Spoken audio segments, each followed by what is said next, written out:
Deep in the heart of the watery Mekong Delta lies a sunken field that locals ominously call the ancient grave swamp. Just hearing the name is enough to send chills down your spine.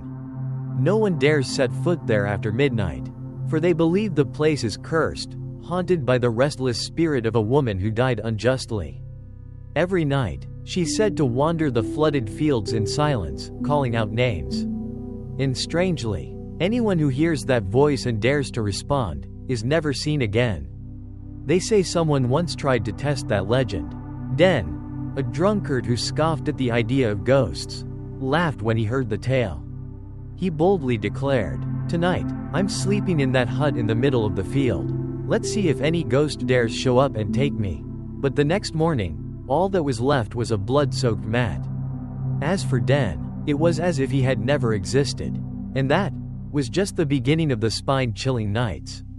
When a white shadow began to appear, calling out familiar names from the small village. That night, the moon was faint, and the wind was icy, as if someone were moaning across the fields. Den, completely drunk, staggered through rows of vegetables, still clutching a half-empty bottle of liquor. He muttered incoherently, then set up a hammock in the tiny hut and collapsed into it. His eyes were glazed, yet he still chuckled. "Ghosts? You're all just spreading nonsense to scare each other. I'm going to sleep, and tomorrow, I'll tell you all about my dream of a sexy ghost girl." With that, he let himself fall into the hammock, dropped the bottle to the wooden floor with a dull thud. No one knew that would be the last sound ever heard from him. The night grew darker, and a light drizzle tapped gently on the rotting roof like someone knocking.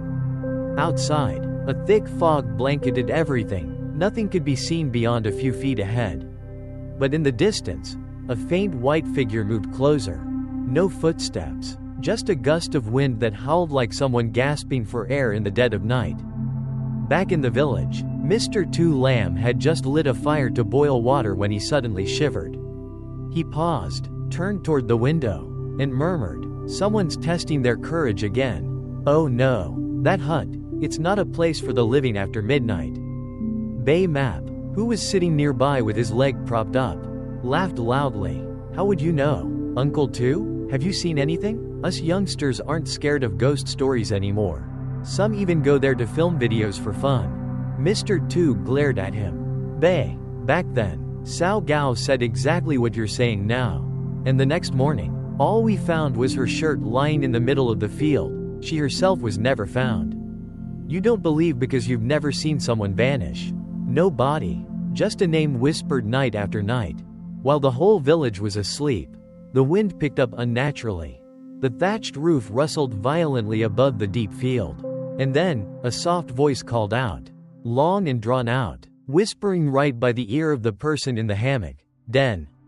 Den." No one replied, but the hammock swayed, gently at first, then stronger and stronger. The next morning, Mr. Nam went to check on the hut and was met with a strange scene.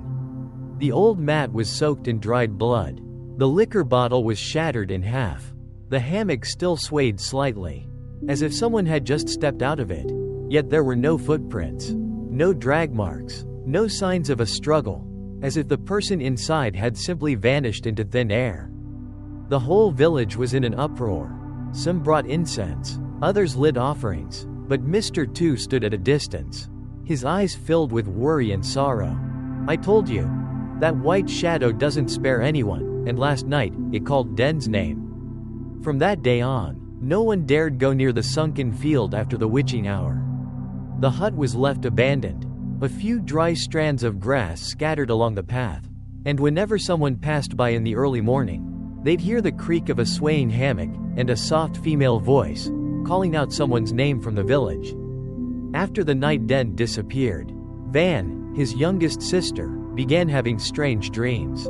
Every time she closed her eyes, she saw her brother standing in the middle of the field, drenched from head to toe, his face pale, lips trembling but unable to speak. He simply reached out his hand toward her, eyes filled with pain and desperation. Before fading into the mist, Van would jolt awake in the middle of the night, cold sweat soaking her back, hands trembling, heart pounding wildly as if someone had just whispered an unfinished farewell into her ear. The next morning, Van went to see Ba Nam Boy, the old woman who lived by the riverbank. Known since her youth for rescuing people from spiritual trances. Before Van could say a word, Ba Nam gently nodded, looked her straight in the eyes, and said with a faint smile, "He's come back, hasn't he, child? Your brother, he's stuck. He can't move on yet. Because the place where he vanished holds more than one restless soul." Van froze, lips pressed tight, then told her about the dream, eyes glistening with tears. "I saw him standing by the canal bank, near the dry river bend behind the hut, where that old mangrove tree has roots like claws. He couldn't speak, just stared at me and disappeared." Ba Nam was silent for a moment, then lit 3 incense sticks, placed them into a bowl of rice, and whispered a prayer so softly Van couldn't make out the words. But she saw the incense tips immediately die out. Ba Nam furrowed her brow and said, "Someone was buried there against their will. Their soul hasn't moved on. It's dragging the living in, to take their place." Shocked, Van didn't hesitate. That very noon, she went alone to the riverbend from her dream. The wind howled even though the sky was clear. The water was still, but unnaturally cold. She knelt by the muddy edge, gently digging into the damp soil with her fingers, searching for something, though she didn't even know what. Her instincts told her she had to. Suddenly, her fingertips hit something hard, small and round. She pulled it up, a tarnished silver ring, almost blackened. Inside, engraved were the letters, NTH. Van's hands trembled violently as she held it, her eyes wide, heart racing. The name wasn't her brother's. The wind gusted fiercely, as if someone screamed in silence. The mangrove branches swayed, and Ba Nam's voice echoed faintly in Van's mind like a distant warning. Not everyone who vanishes is the first victim. Some souls were already there, just waiting for someone to come close. That afternoon, a mound of earth rose from the middle of the deep field after several days of heavy rain. People whispered that it was the ancient grave buried by floods long ago, now resurfacing because the resentment had gathered too long. The ground cracked, fog thickened like paste, and just standing near it sent chills down the spine. Mr. Two Lamb declared firmly, someone was buried there against their will. No incense, no name spoken. Now it rises to demand a ritual. Ignore it, and there will be consequences. The whole village gathered. Some brought bananas, others incense. Ba Nam Boy brought a red-feathered rooster that looked soaked in blood. Her voice calm but firm. This offering is not a gift. It's a plea for mercy. Bow your heads low and pray as if you were begging for forgiveness. Under the scorching sun, the villagers formed a procession to the field. The mound now looked like a dragon's back. The offering tray was placed on the burnt yellow grass, rooster, incense, fruits, all neatly arranged. Ba Nam trembled as she prayed, each word swallowed into her throat. If there's injustice, let your soul find peace in dreams. Spare this village, let the land return to silence. Suddenly, a strange bird shrieked overhead. The cry sounded like wailing, nothing like any bird known in the region. A sleek black bird with a blood-red head swooped down, landed on the offering tray, then dropped dead. Its eyes remained wide open, staring straight at Ba Nam. Panic broke out. Some fell into the rice paddies. Others fled, as icy wind howled across the field. That night, the grave glowed faintly as if with ghost fire. Fog rose in thick coils. The air reeked of old blood. No one dared go near. They stood at a distance, whispering prayers, each one sensing something was stirring beneath the earth. Just before dawn, Mr. Diak, the one who had shouted the loudest during the ritual, suddenly convulsed. His mouth foamed, eyes rolled back, and he spoke in a voice unlike any human's. The sound echoed like it came from the bottom of a well. Whoever touched this land now belongs to me. The blood is unpaid, the soul unsettled, the fire unquenched. Mr. Two Lamb and Ba Nam rushed to hold him down, preventing him from biting his tongue, but his body convulsed as if shocked by electricity. Ba Nam gritted her teeth. He's possessed, it's a hungry spirit. One that died standing, it hasn't been called by its true name. The next morning, the villagers dispersed. The mound remained exposed, as if waiting for someone to offer blood. On the ground, the strange bird's blood had pooled into a dark red circle around the offering tray. No one dared clean it. No one dared bury it, as if anyone who touched it would be the next to be named. After that ritual, the village lived in constant unease. The sky stayed gray for days. Birds flew low. Dogs howled every night at precisely 3 a.m. Some even claimed to hear a woman's voice, soft and sorrowful, calling out names across the fields. Most thought it was imagination, until Mr. Bazich installed a security camera by the edge of the rice paddies to catch thieves, and captured something no one could ever imagine. Around 3 a.m., a faint white shadow glided along the rice field. It had no feet. Long black hair dragged close to the ground. The figure didn't walk, it floated, moving against the wind. The footage spread through the village. Some viewers fell ill with fever. Others shaved their heads and went to temples. Mr. Bay simply said one thing. I saw it stop and look straight into the camera, like it knew I was watching. That morning, Granny Tam, the village's oldest resident in the sweet cellar, trembled as she pulled out a chair and sat on her porch. With a long sigh, she revealed a secret she had kept hidden for years. Back then, right in that field, a woman was tied up, hands and feet, taken by boat and drowned in the middle of the rice paddies. They said she had an affair with a village man. Her husband didn't press charges, but the men of his clan saw it as shame. They did it themselves. Her body wasn't properly buried, just dumped near the mangrove tree by the canal. They said that would crush her spirit and scatter her soul. But a few years later, everyone involved in that act died young. Van shuddered at the tale, recalling the ring with NTH engraved. It wasn't her brother's. It could have belonged to that woman. She said nothing, just quietly pressed her hands together in prayer beneath the old mangrove. The wind picked up gently, sounding like a lingering, mournful sigh circling the air. That night, Ben, the 7-year-old son of Mrs. Lai, suddenly opened the door and walked straight toward the field. His eyes were shut, like he was sleepwalking. No one noticed until a neighbor heard a noise, knocked on the door, and realized he wasn't in his bed. The adults panicked and searched with flickering flashlights along the paddies. Near the canal, they found the boy standing right at the edge, one foot already dipped in water.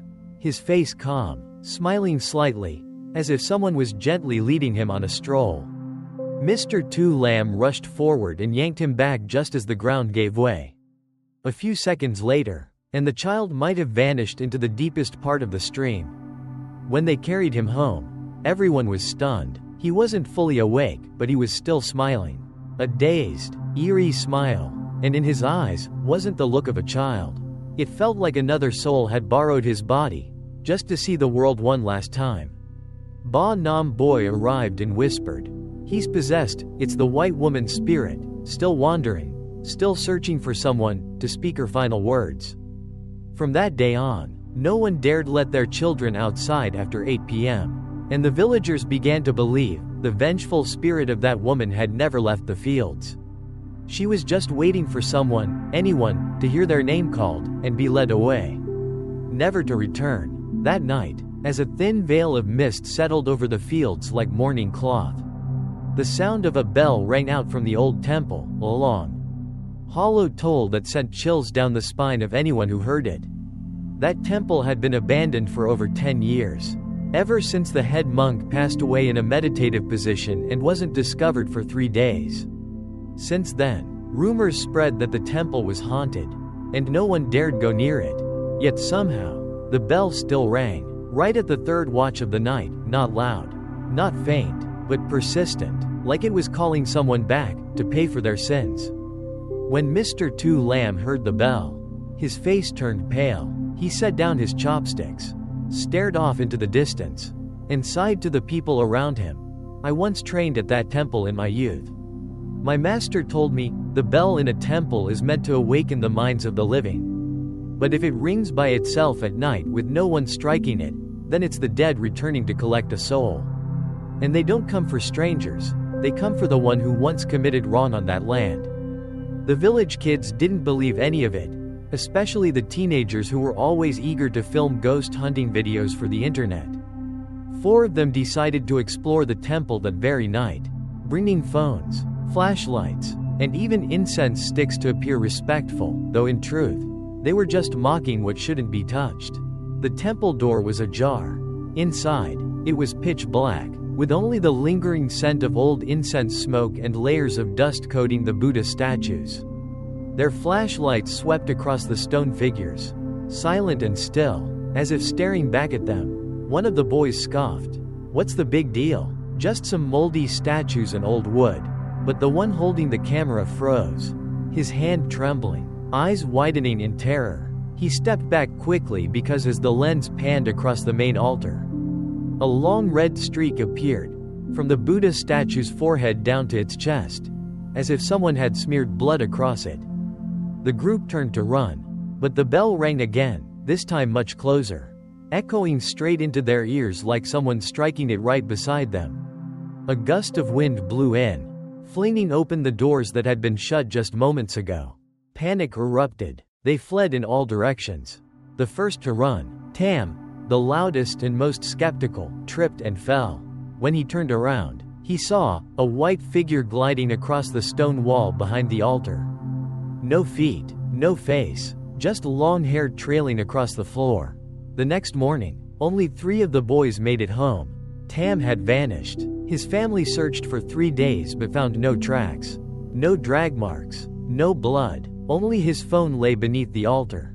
Screen cracked. On it was a final video, the main hall shaking violently, as if someone had snatched the camera, followed by a blood-curdling scream, and then black. When the villagers gathered at the temple to search for clues, they were horrified to find the Buddha altar overturned. Incense snapped, water cups spilled, and beneath years of dust, scrawled in red like blood on the tile floor, were the words, "Do not touch." Mr. Two Lamb stepped forward, stunned, staring at the writing. Then he turned away, eyes red, and murmured, "That warning, it's not for the dead. It's for the living." From that day on, the temple was sealed off. No one dared enter again. But the bell still rang out every third watch of the night, as if reminding them that old sins were never erased. Ever since the strange bell that night, unexplainable things began happening in the village. Around midnight, sometimes closer to 3 a.m., people heard their names whispered in the wind, not loud, not soft, just enough to stir someone from deep sleep. Their eyes would flutter, ears perked up, thinking a familiar voice had called from outside the door. But when they opened it, no one was there, no light, just thick fog, as if someone was breathing right against their face. The first death was Mr. Tam Koi, a healthy, kind man. That night, he heard the call, "Tam, Tam." He woke up, stepped to the door, looked around, and answered, "Who's calling?" Then he went back to sleep. By morning, he was found dead. His head struck the corner of the table. Eyes wide, mouth slightly open, the doctor couldn't determine a cause. At first, no one said much. They chalked it up to coincidence. But when Ba Sao Gao also fell down the stairs after hearing "Sao" whispered in the wind, the village finally grew afraid. They warned one another, "If you hear your name, don't answer. Don't open the door. Don't turn around." Only Mr. Baymap remained defiant. He didn't believe in ghosts and even announced at the market, "Let the ghost call me. I'll answer and prove nothing happens." That night, he slept alone in a hut by the pond.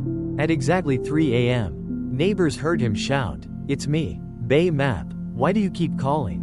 "Huh?" Then silence, and nothing until dawn. When his family opened the door, they found him hanging from the ceiling beam. The wooden plank beneath had split in 2. His feet didn't touch the ground. The most terrifying part, his eyes were wide open, and his lips curled into a half-smile. Like he'd finally answered something he'd waited a long time for. The village was shaken. Some ran to temples. Others locked themselves in with their children, refusing to go outside after 7 p.m. The voices still came, sometimes clearly, sometimes barely a whisper, sometimes calling names, sometimes just dragging out the last syllable like wind screaming through a hollow pipe. Mr. Two Lamb called for a village meeting. alongside Ba Nam Boy and several elders. They asked permission to hold a ritual at the old water dock, where an unnamed woman's body was once found years ago.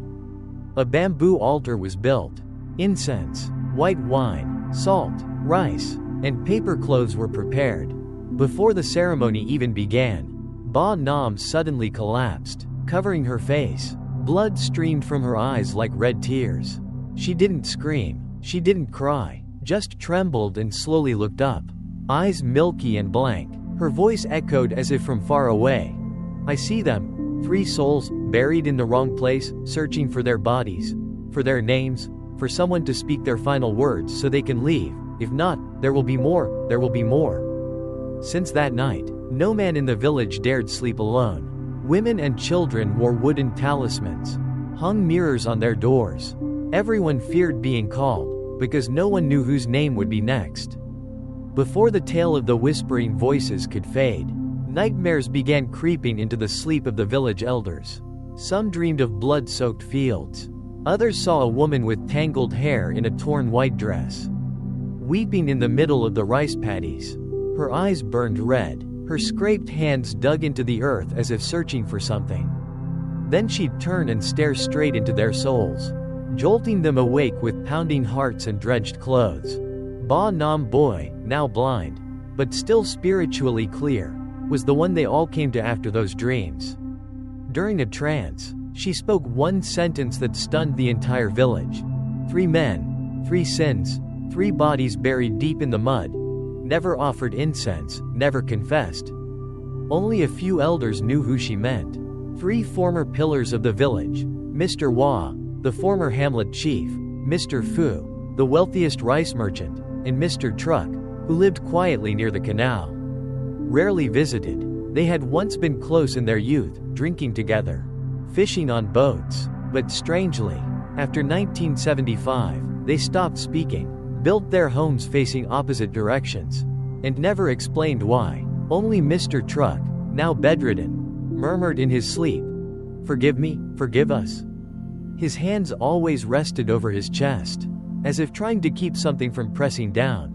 His eyes were dim, but every time he heard a woman cry, he flinched. Van, the same young woman who had been involved from the beginning after her brother went missing, quietly visited Mr. Truck.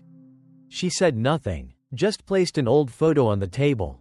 It was one she had found in Mr. Hoa's attic, a faded picture of 3 young men standing beside a long-haired woman.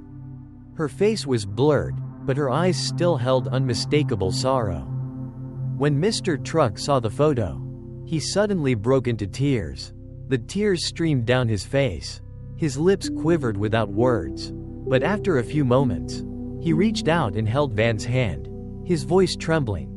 "I didn't kill her, but I saw, that day, they said she was a disgrace, a woman who betrayed, so they didn't let it go." His voice choked, heart pounding hard in his chest. Then his hand slipped away like it was his final breath, his eyes wide open as if he hadn't finished saying sorry. Van covered her face and cried. Ba Nam, whom Van had brought later, entered the silent room, knelt quietly beside Mr. Truck's lifeless body, lit 3 incense sticks, and whispered under her breath, "One has gone, but the other 2 still owe a life. The spirit hasn't moved on, because no one has dared speak her real name." That night, in the kitchen of Mr. Wah, the former village chief, as the charcoal fire began to glow, the housekeeper screamed in panic after seeing the old photo he had hidden inside a wooden box burst into flames without cause. The fire wasn't large, but it burned evenly, and when she pulled it out, the photo had burned everything except one face, the long-haired girl. Her face soaked in blood, her eyes staring straight ahead, full of pain and resentment, as if she had just risen from the soil to demand her name back. The next morning, Mr. Fu's house was sealed off, refusing all visitors. Mr. Wah, meanwhile, began muttering feverishly in a high, unrelenting fever, crying out, "Lan, don't come back. I beg you." People started to realize the sin wasn't just the death of a girl. It was the silence of an entire village for decades. That ghost wasn't just a wandering soul. It was a memory, buried but never laid to rest. After Mr. Truck's death and the photo revealing the long-haired woman's face, the entire village fell into an unbearable heaviness. Whispered fears spread that the old sin had returned, and no one knew how to stop it. Ba Nam, now blind, understood better than anyone that what was lingering on this land wasn't just grief, but hatred congealed into a wrathful spirit. If the ritual wasn't performed on the right person, in the right place, at the right time, not just 3, but many more would be called by name. Because of this, under Ba Nam's advice, Mr. Tu Lam decided to invite a mountain exorcist, a spirit master who had once ended a deadly haunting at the stone market and sealed an entire valley of ghostly floods in the Central Highlands. His name was Jiang, tall, quiet, with eyes that always seemed to see straight into a person's soul. The moment he stepped onto the canal bank, where villagers once found the torn piece of cloth years ago, Master Jiang stood silently for a few minutes, then nodded slightly. The resentment here is thick, the soul hasn't moved on, the blood is still beneath this earth. Villagers gathered around, hundreds of eyes followed his every move. The ritual circle was drawn with chicken blood, ash paper, and mugwort roots. In the center sat a bowl of clear water with an old white cloth inside, already yellowed with time. Van stood silently in the back, gripping the protective charm Ba Nam had handed her, saying nothing. As the ritual began, clouds rolled in. There was no rain, but the wind howled, strong enough to blow away conical hats. The incense smoke swirled inward as if sucked into a void. The sound of the wooden bell mixed with a deep drumming that felt like it was coming from beneath the earth. The canal water began to bubble violently, like someone thrashing in despair beneath the surface, and then a voice rang out. No figure was seen, only sound, a woman's voice, raspy and piercing, like claws dragging across the listener's ears. "You forgot, but I haven't forgiven?" At that moment, inside the ritual circle, the swirling smoke took shape, a vague but unmistakable female form. Her hair hung in wet tangles, her white dress torn to shreds, both hands stretched out as if pleading, her face slowly turning toward the crowd huddling in fear. She didn't speak again, just slowly raised her hands, pale fingers trembling, and pointed straight at someone standing behind a woven screen. Everyone turned to look in that direction. Van froze in shock when she saw it was her father. He, silent until now, suddenly turned pale, stumbling backward as if punched in the chest. No one said a word. The wind stopped, the smoke vanished, the figure disappeared as if it had never been there, leaving only the lingering echo of her final words. "You are the last who hasn't paid." Master Jiang didn't look back. He simply said one line, slowly, like a blade cutting through the soul of everyone present. "Spirits don't choose at random. Sometimes, the father won't speak, so the child must hear." Van stood paralyzed. Her father stepped back again, covering his head with both hands, muttering, "I didn't kill her. I didn't, but I was the one who buried her." The air shattered, and from that moment, Van knew this nightmare, for her, had only just begun. From the day the spirit pointed to her father, Van didn't say anything, not a word, not a tear, not a complaint. Every morning, she simply watched him sit silently by the doorway, gripping the old wooden box as if it held the last piece of a life long rotted away from years of silence. And every time Van stole a glance at him, she no longer saw the gentle man who grew vegetables and raised fish. She saw a man, staring into the cracks of his own conscience. 3 days after the ritual, he called Van over and placed into her hands an item wrapped in an old, tattered shirt that smelled of ash and smoke. "This is the shirt she wore that day. I kept it, out of fear, out of cowardice. I didn't kill her, but it was my hands that laid her body into the mud, when they left her there like a dog in the middle of the field." His voice cracked, his throat dry as dust, his hands trembling like someone struck by the wind. Van didn't ask questions. She simply looked at him, her eyes red, her heart torn between pain and anger. That evening, he carried a hoe by himself, a white cloth tied around his head, and built a small altar right in the middle of the muddy field, where long ago, the body of a nameless girl had been buried. He lit incense, burned paper offerings, and slowly took the old shirt from its wrapping, placed it on the altar, poured white wine over the decayed fabric, and whispered like speaking to the dead, "I'm sorry. I was a coward. I know. I didn't save you. I just bowed my head and buried you, because I was afraid. Because I didn't dare stand against them. But now, I can't carry it anymore. If you can't, please spare my daughter, don't call her name again." At that moment, rain came without warning, a heavy downpour. Wind swept across the fields like someone crying. The villagers stood at a distance, not daring to step closer. They only saw him collapse to his knees in the rain, hair drenched, clutching the burning shirt as it turned to ash. The rain couldn't fully put out the flames. Smoke and steam mixed into a thick fog. Thunder cracked overhead. Lightning struck near the edge of the canal, splitting the earth. And then, something began to slowly rise from beneath the muddy water. Van ran forward, slipping in the sludge, falling. But when she stood back up, she froze, because what had surfaced was Den's body, her brother, bloated. His clothes torn, limbs twisted as if held under the mud for far too long. But what haunted everyone most was that his eyes were still wide open, as if they had never been allowed to close. No one dared touch him. Van knelt beside her brother's corpse, tears mixing with the rain, repeating over and over, "Brother, I'm sorry. I was too late, but I found you now." Behind her, her father stood motionless, unable to speak. He let the wooden box slip from his hand and fall open on the ground. Inside was a piece of paper, scrawled in faded ink, "I didn't kill, but I buried." The rain continued to fall. The land that had once hidden the shame of an entire village, now returned the body. Like it was returning a buried sin. But in the wind, the crying still lingered. Soft, but unrelenting, as if someone still hadn't been called by the right name, to finally rest in peace. That morning, the sky was clear and the air still, a rare calm after so many days of deep fog over the fields. Van walked alone to the canal bank, the place of buried bones, of screams, of hidden guilt. She wore a white owl dye, holding a single stick of incense. In her bag, she carried 3 items: the ring engraved with NTH, the burned photo revealing the girl's face, and a handful of ash from the old shirt. She didn't cry. She simply placed them all into a small ceramic jar, then quietly knelt before the newly built grave the villagers had raised high in the middle of the field, a spot once avoided like the plague. The grave had no name, just 3 red words carved into the stone: "Final resting place."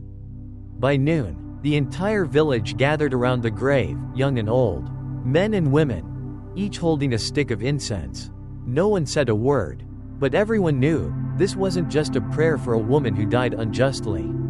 It was an apology for an entire community that chose silence over justice. Mr. Tu Lam was the first to speak his prayer. His voice trembled, but his words were firm. "If you still carry anger, please forgive us, old ones. If you now understand, accept this incense as our farewell." Ba Nam, though blind, sat still, lighting her incense, whispering her prayers. A soft breeze passed by, carrying the smoke like it was lifting years of bitterness into the sky. And just as the sun leaned past the dike, a thin mist drifted across the field, clear and peaceful. The white shadow that had lingered for months slowly faded, dissolving into light and fog. No longer carrying pain or anger, just a faint smile, like a final thank you. Van stayed until sunset, when she returned to the small hut where her brother had vanished.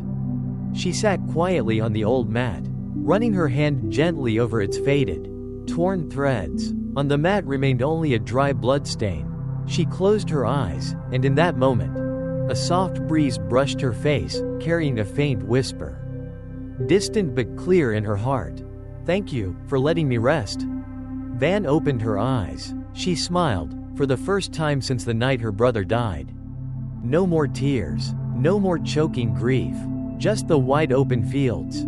A gentle breeze drifting through, the scent of dry straw blending with the golden afternoon sun. Sparrows flew low, the canal water lay still, and the living were finally at peace.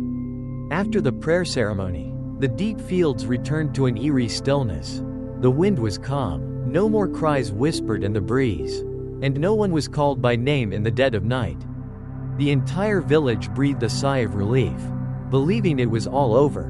But something that had stayed buried for decades now stirred, waiting for clean land, fresh air, to rise again. Mr. Liu's family, distant relatives of Van, had just decided to demolish their old 3-room ancestral house to build a new one. That house once belonged to a district chief during the French era, passed down through 3 generations. But for decades, it sat abandoned, eaten away by termites. No one dared enter, only stealing glances as they passed. That morning, workers came to dig the foundation. They hadn't dug past the 3rd layer of earth when their shovels struck a large stone slab buried deep and tightly sealed. As if it had been intentionally hidden, they struggled to lift it, thinking it was just an old foundation rock. But as they scraped off the dirt, they uncovered a strange engraved circle with a pitch-black wooden figure, folded at the knees, positioned at the center. Mr. Liu's hands trembled as he called for Mr. Tu Lam. The moment Mr. Tu saw it, he stepped back instantly, his voice tight with fear. "This isn't something that should be dug up. This is a sealing ward. Whoever placed it was trying to trap something down there."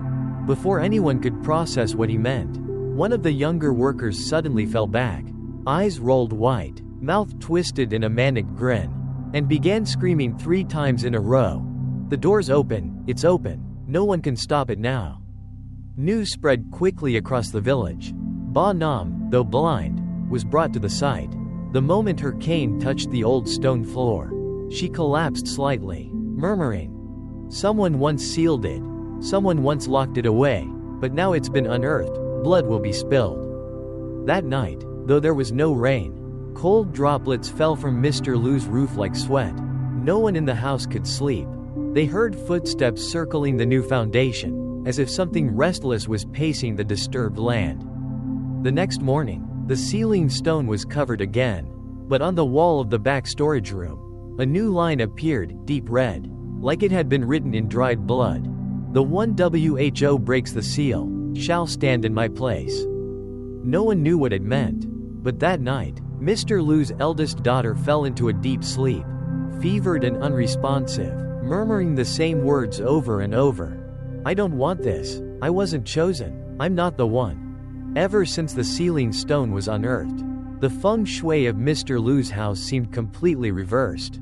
The wind blew backward, the well water turned murky, and village dogs that passed the gate howled before fleeing. His eldest daughter, Nyan, 16 years old, once sweet and gentle, now grew strange. Every full moon night, she cried all through the night, not loud, but trembling silently, curled up under the moonlight as if afraid it was burning her soul. Ba Nam the fortune teller was invited again. This time, she didn't come alone. She brought a 10-year-old orphan boy named Luan, whom she had raised. He was quiet, with deep eyes, and oddly, had been able to see spirits since childhood.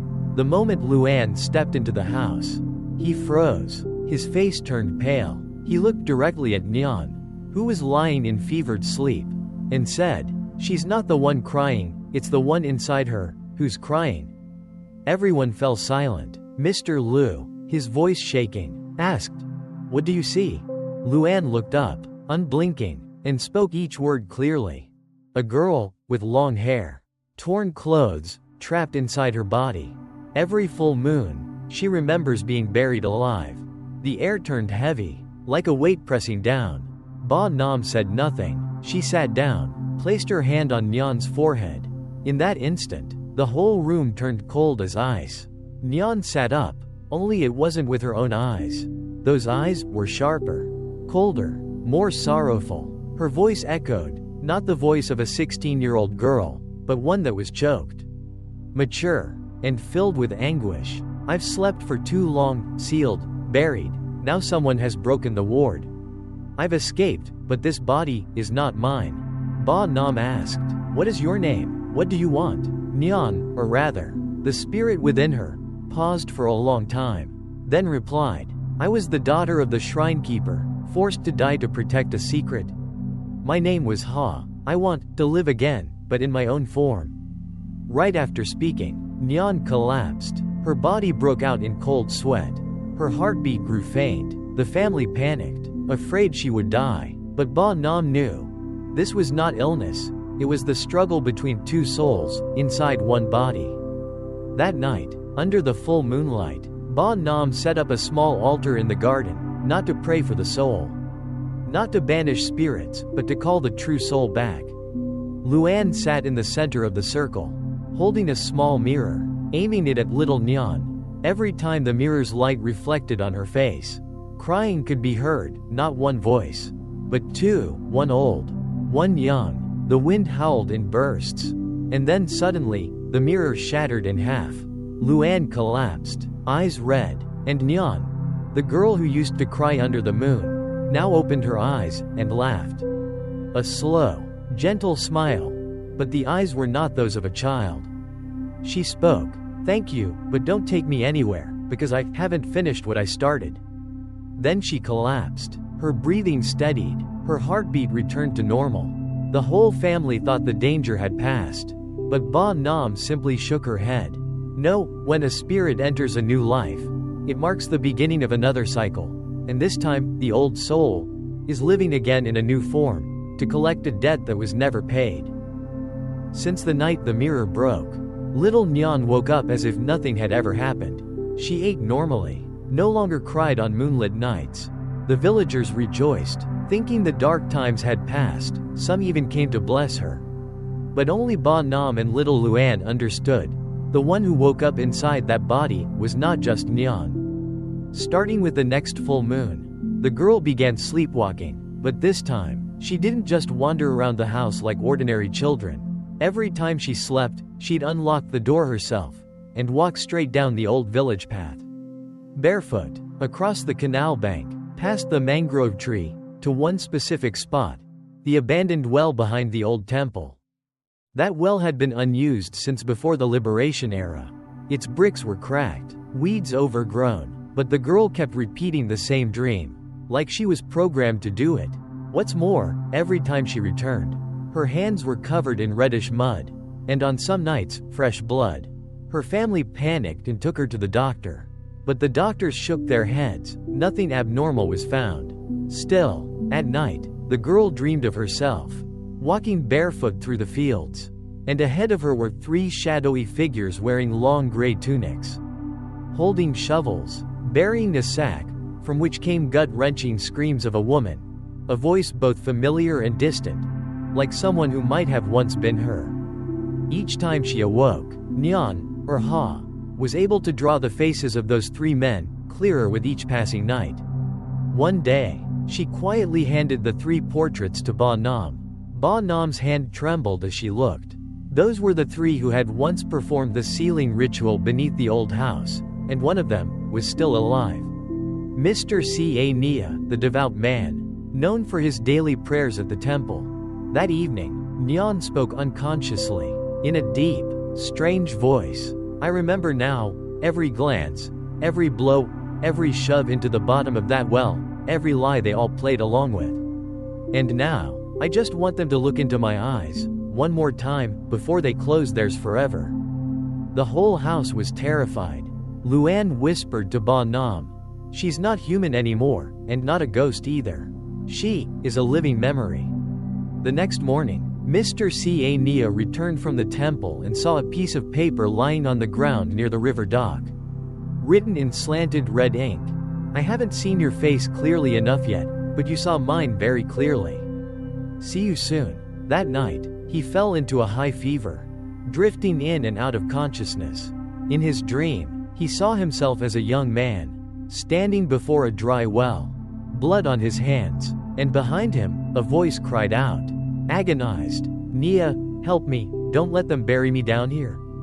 He woke up screaming in the middle of the night, "I didn't push you, I just turned away." But the voice that answered from the wind outside the window was a hoarse, chilling laugh.